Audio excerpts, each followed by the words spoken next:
Yung oras ngayon 7:38 ng umaga. Dito ko siya nilagay kasi maganda dito.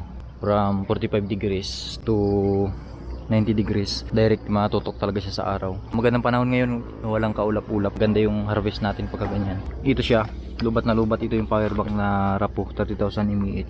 Ayan o. Ayan. Isa lang yung kanyang bar. Yung kaka-charge lang natin ngayon. Alas 8. Yung 7:38 nga. Nilagyan ko na lang rin ito ng takip para hindi siya mainitan yung power bank sa baba. Magulan, hindi siya mabasa. Ayan. Hindi, okay na yan siya dyan. Safe na siya dyan. Check natin mamaya kung ilan yung ma-harvest niya. Kung kaya niya bang mapuno to ng maghapon. Yung aking power bank na Rapo 30,000 mAh sa pamamagitan ng solar na to. Check natin yung solar natin doon sa taas, yung power bank natin kung ilang percent na. Tingnan natin kung anong oras na ngayon. Ayan, nasa 11:50 ng tanghali. Tingnan natin kung ilan na yung nakargahan sa power bank. Ayan, ito yung gamit natin, yung solar na to.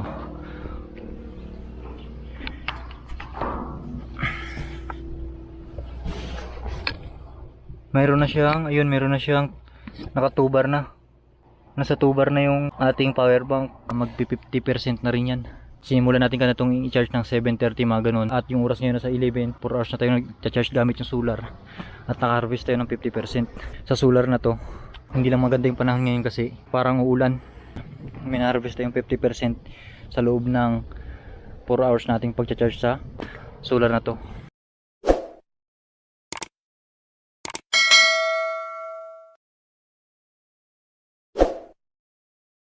Tingnan natin kung ilan na yung naikarga. At yung oras ngayon ay 1:14 ng hapon. At sa tingin ko hindi na to iinit kasi yun yung araw, natakpan na ng ulap. Yan, hanggang dito na yung ulap. Tapos malakas na yung ulan doon sa bundok, dumidilim. Tingnan natin yung, check natin kung ilan yung naikarga sa power bank.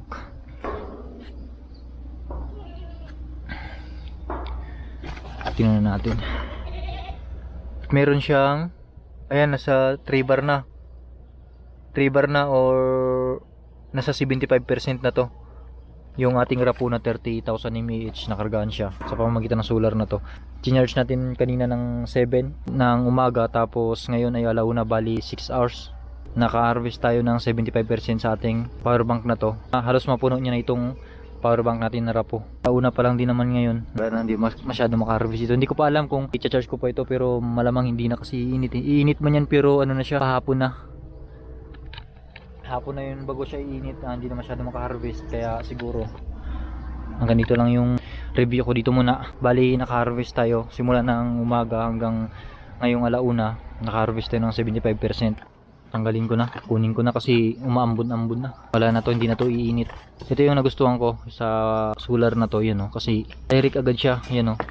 Wala na siyang wire pa na kailangan, katulad sa CC lamp na unang binili ko, na mahaba yung wire kasi pag gano'n yun nga, nagpa-power loss ito direct na. Isalpak lang natin yung charger, ready to use na yan. Tapos foldable siya. Ito pilan natin.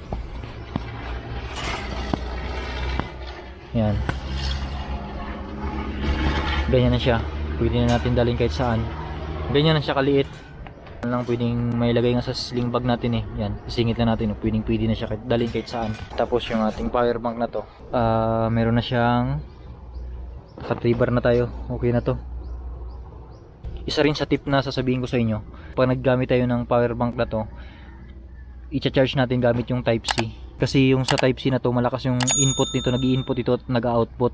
If ever na malakas yung output ng solar natin kasi nga direct siya, kayang-kaya niya i-harvest yan. Compare kapag ginamitan natin na micro, may specific lang yan dyan na yun lang yung kailangang i-input niya. Pero pag sa type C, kahit man bigla, halimbawa malakas talaga yung sikat ng araw, tirik na tirik, ma-harvest at ma-harvest ng ating Rapo na yun kasi yun yung input niya, malakas din. At kapag ganun malakas yung araw, malakas din yung harvest natin, mabilis din yung harvest natin, kaya ito yung maganda. Kung talagang tirik na yung araw, mabilis din natin mai-pull yung ating power bank. Kaya pag nagamit ko yung type C, yung igamitin natin. Ito yung kasama na to sa ano na to, sa power bank na to. Yung binili ko yung power bank, kasama na to yung type C. Yun yung gamitin natin, yung type C yung gamitin natin pang charge sa solar na to. Maambon na. Naka-harvest tayo ng 75% sa loob ng 6 hours sa paggamit natin ng solar na yun.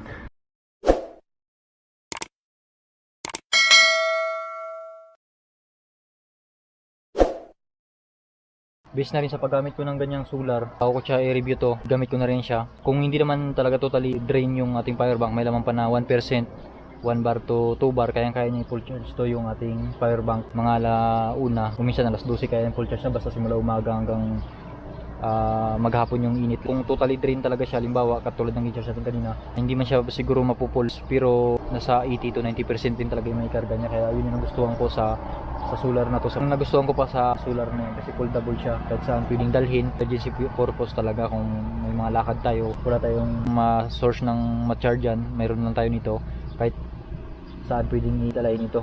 Yun yung nagustuhan ko sa solar na yun. Tsaka isa rin sa nagustuhan ko dyan kasi nga yung output niya malakas compare sa mga nabili ko na solar CC lamp. Nag-output din yun ng mga 5 volt in 1 ampere. Ito, isa sa nagustuhan ko ito kasi pwedeng dalahin kahit saan. Hindi lang talaga siya ma-fix kasi pang emergency lang siya. Hindi siya talaga totally ma-fix na nakatutok lang sa araw na walang alis-alis, pero maganda siya kasi malakas yung output niya kasi yun yung CC lamp. Mahaba yung kanyang wire. Pagka ganun may nagpa-power loss pa yung kaya medyo mahina yung harvest nun. Compare nito na direct talaga siya, kunti lang yung wire niya. Isalpak lang natin sa solar, yung charger natin ay ready to use na, tsaka malakas yung output niya. Bagay talaga to gamitin sa yun nga, sa may power bank na Rapo na to na may nagka-capacity ng 30,000 mAh. Yung Rapo na power bank na to, ginawan ko nito ng content. Malakas yung output nito at nagagamit ko sa incubator ko kapag nag-burnout, pwedeng gamitin yung power bank na Rapo. Kaya kung bagay talaga siya dito sa solar na to kasi kaya niyang i-full charge sa buong maghapon yung aking power bank na Rapo.